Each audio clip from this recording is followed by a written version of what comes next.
Hi and welcome to Flo's German Kitchen. I am Flo, this is my kitchen and I show you how to cook the German way.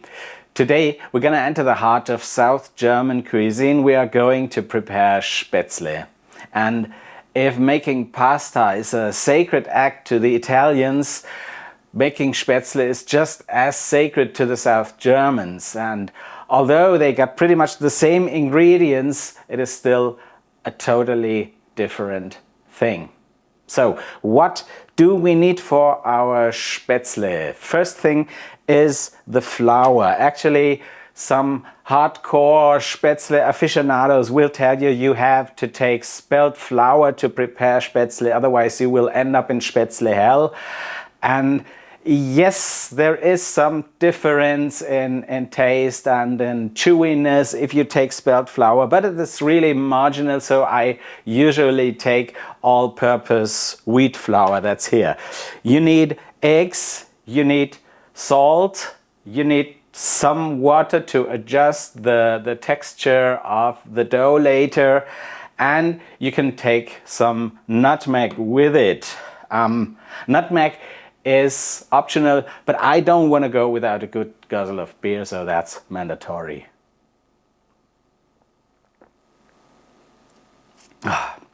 Wunderbar.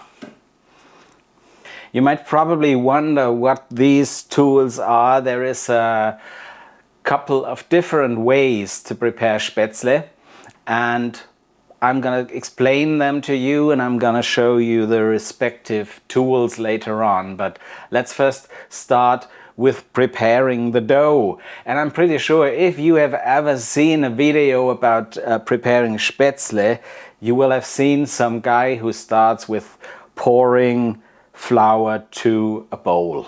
I have no idea why everybody does it, because it makes so much more sense to start that process with putting the eggs. So I start with the eggs, and the rule of thumb is that you take 1 egg per 100 grams of flour.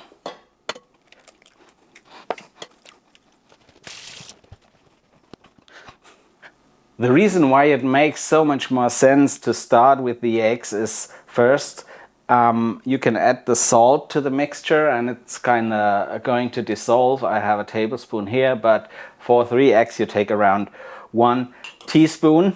And the other thing is, if you put the eggs first, the structure of the dough, the texture of the Spätzle dough is very important for the process, how you later on actually make the Spätzle. So you don't want a dry and sturdy dough like you have with pasta, but it's a rather fluid, creamy dough, and you will later on see why that is the case. So to get the right texture, it is much easier and much more precise if you add the flour to the eggs.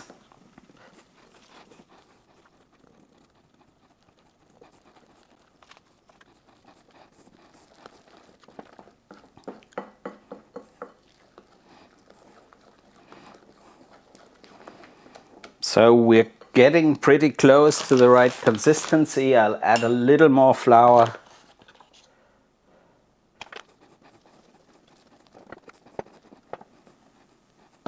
So it seems I've hit the spot pretty well. This is the texture you want with a Spätzle dough.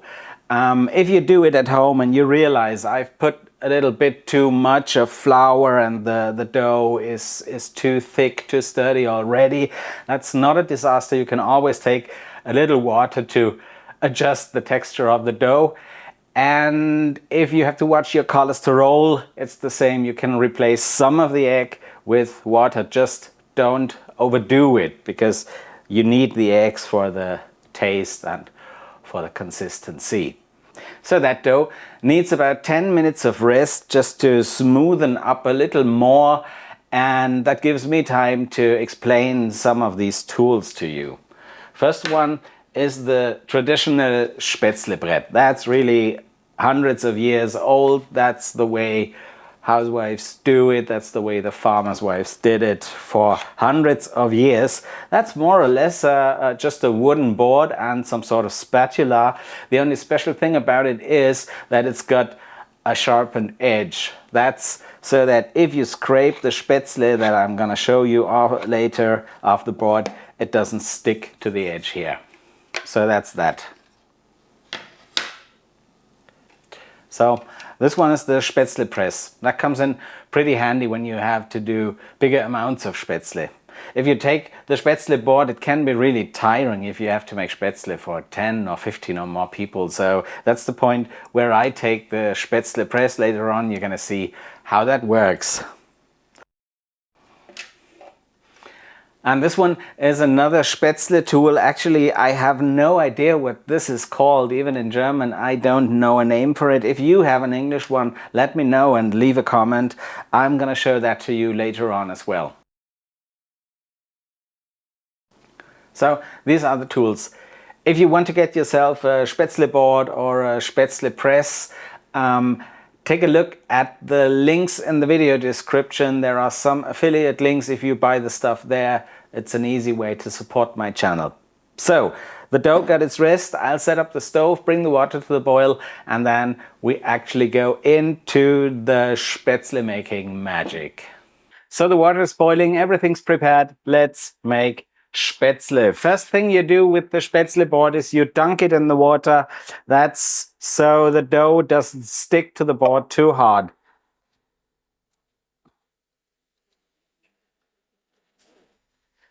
You take the dough, put it in the board, and you can see that is really some reluctant little consistency.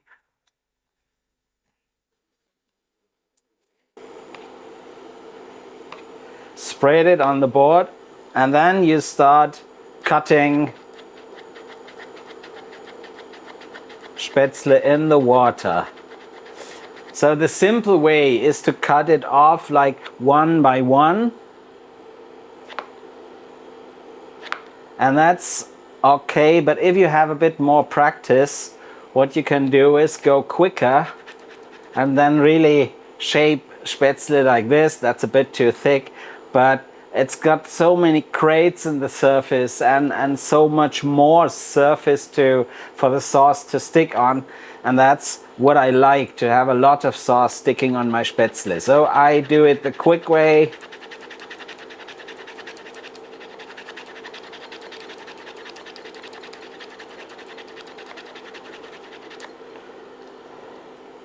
Once in a while, dunk in the board again so that the spätzle fall off on the tip. So if you do it by hand, the advantage is that it really looks handcrafted. Every single spätzle has its own shape, its own length, and I would almost say its own character. And people appreciate if you do handcrafted things for them. And the good thing is, if you do it like that, you have a lot of surface for the sauce to stick on the spätzle, and that's what I love.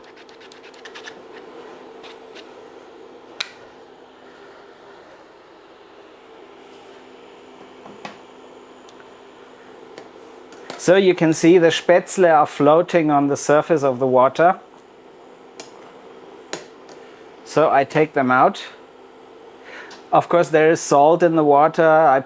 It's a big pot, so I put 2 tablespoons. And also, this is cold water. You put it in cold water to stop the process of cooking. And this is also salted water so that the spätzle don't lose some of their taste. So this goes in just for a couple of seconds.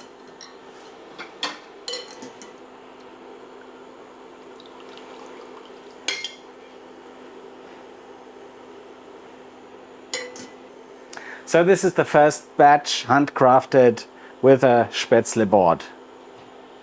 So that was the first way to do spätzle. Next one is the spätzle press. You just open it, and there is some very important characteristics to a good Spätzle press. You will find this kind of presses to use them on potatoes as well, but they have really circular shaped holes. That's not made for Spätzle. That's too much dough for too little surface. So what you need is really a Spätzle press that has different shapes of holes, different sizes of holes, and they all need to be very thin so the Spätzle don't get too thick. And this is really a good simulation of the different Spätzle you can get if you do it with the Spätzle board. But this is very much quicker. So I'll show you how it works.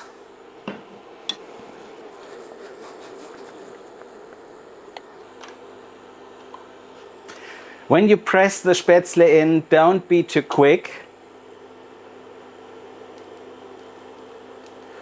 And now what you want is you don't want the same length for every Spätzle. So if you put the Spätzle press in and lift it up, press again, you can adjust the length of the Spätzle.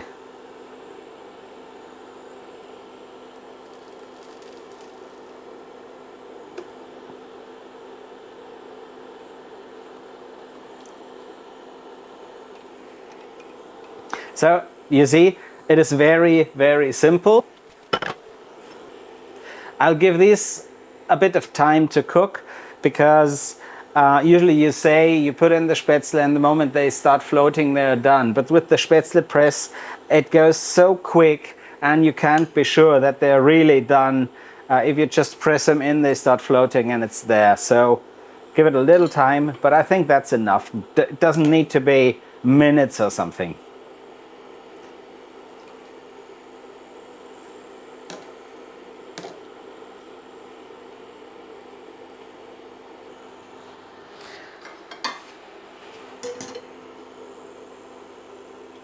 So the advantage definitely is that this is so much quicker.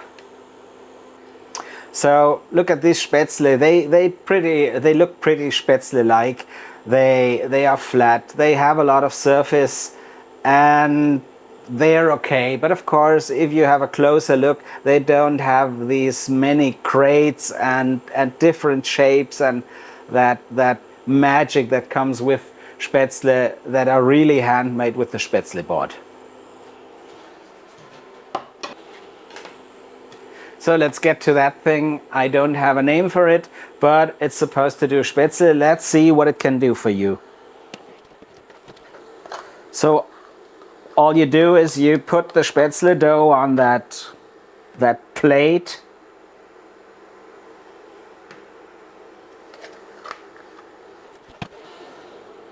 Put it on the pot and you just go over that and let the dough drip into the hot water.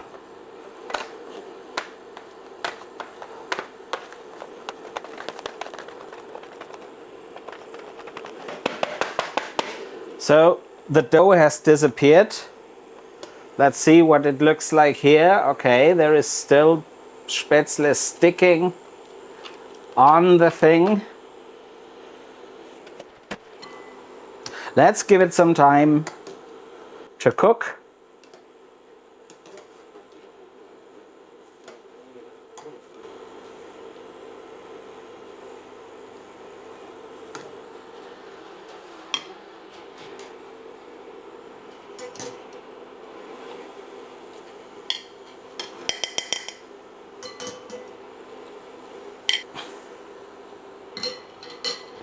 So if you have a look at these guys, you will see a big difference. They are short, they're a bit thicker, and actually this is not Spätzle. This is a variety that people in the Allgäu area love, and it's called Knöpfle. That means little buttons, and I think that describes it pretty well.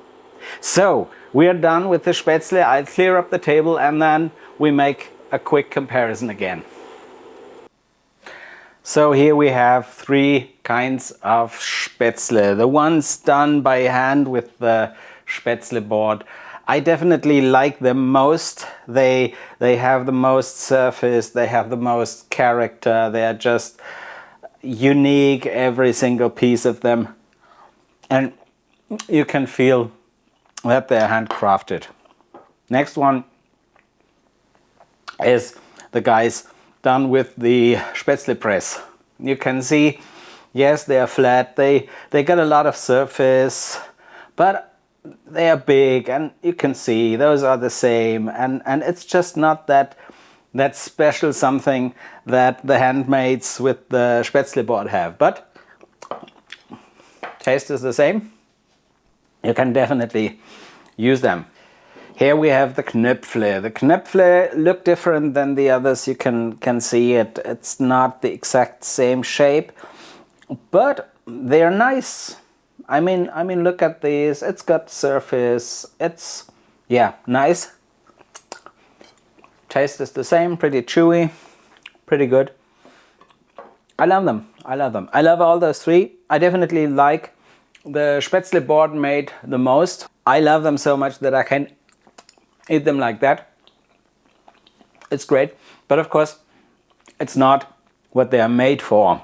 Spätzle usually go on one hand as a side dish for any kind of meat sauce. You take a goulash, you take a Schweinsbraten, you take a Rostbraten.